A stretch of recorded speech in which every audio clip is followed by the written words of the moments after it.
तो आज हम एक बड़े दिलचस्प लेख पर बात कर रहे हैं। ये गौतम बुद्ध की शिक्षाओं के हवाले से है। हाँ। और इसमें एकांत मतलब अकेले रहने के जो फायदे हैं उस पर काफी जोर दिया गया है। बिल्कुल। कैसे मन की शांति और खुद को समझने के लिए अकेलापन जरूरी हो सकता है। तो चलिए जरा इसको खोलकर समझते हैं। हाँ जरूर। इस लेख का जो एक सेंट्रल आइडिया है वो ये कि हमारी ज्यादातर जो तकलीफें हैं, परेशानियां, वो मोह और उम्मीदों से ही पैदा होती हैं। इसमें बुद्ध का एक कोट भी है, वो यतो तन्हा उपज्जति ततो दुखम उपज्जति। अच्छा। मतलब जहां इच्छा, आसक्ति, हाँ। वहां दुख। तो लेख का तर्क ये है कि रिश्ते हों, चीजें हों या उम्मीदें, ये सब कहीं ना कहीं मोह से जुड़े हैं। हाँ। और इनसे थोड़ी दूरी बनाने पर शायद शांति मिल सकती है। ये सोचने वाली बात है।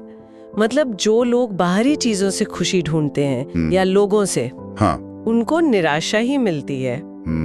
क्योंकि वो चीजें तो बदलती रहती हैं। लेख इस पर और कुछ कहता है कि ये मोह काम कैसे करता है। हाँ, वो समझाता है जैसे जब हम बाहरी चीजों पर टिके होते हैं ना, हाँ, तो हमारा मन भी फिर उन्हीं के हिसाब से ऊपर नीचे होता है। खुशी, दुख, गुस्सा सब बाहरी वजहों से। सही। भीड़ में या दूसरों के साथ रहते हुए क्या होता है कि हम अक्सर उनके विचारों में, उनकी उम्मीदों में उलझ जाते हैं। बिल्कुल। एकांत क्या करता है, वो हमें इस बाहरी शोर से हटाता है। हाँ। अपने अंदर झांकने का मौका देता है। अच्छा। और वहीं पर वो कहते हैं ना, असली स्पष्टता मिलती है। और शायद यहीं पर वो आत्मनिर्भरता वाली बात फिट होती है ना? हाँ बिल्कुल।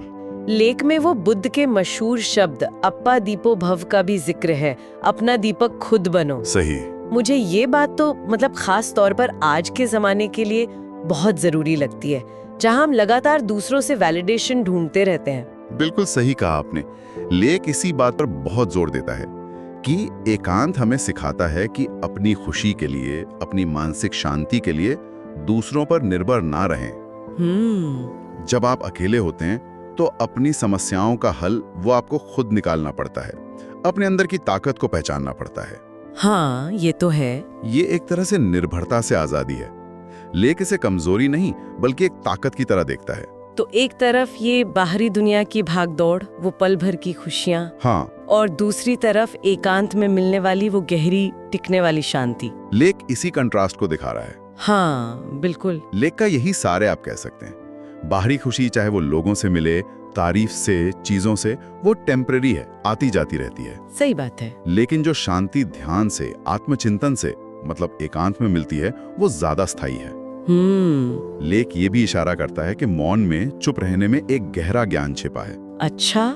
जिसे हम अक्सर दुनिया के शोरबर में सुन ही नहीं पाते। खो जाता है वो। तो फिर इस पूरी बातचीत का निचोड़ क्या हुआ, अगर हम लेख की मुख्य बातों को एक साथ रखें तो? देखिए, निचोड़ यही है कि ये लेख बुद्ध की शिक्षाओं को आधार बनाकर एकांत को, अकेलेपन को, दुख से मुक्ति, हाँ, और आत्मज्ञान पाने का एक बहुत शक्तिशाली जरिया बताता है। जो अकेले चलने का साहस करता है वो बाहरी निर्भरता से मुक्त होता है और अपने अंदर की शांति को पा लेता है। और हाँ, ये आज की जो हमारी हमेशा कनेक्टेड रहो वाली संस्कृति है ना, हाँ, उस पर एक तरह का सवाल भी उठाता है। सही कहा।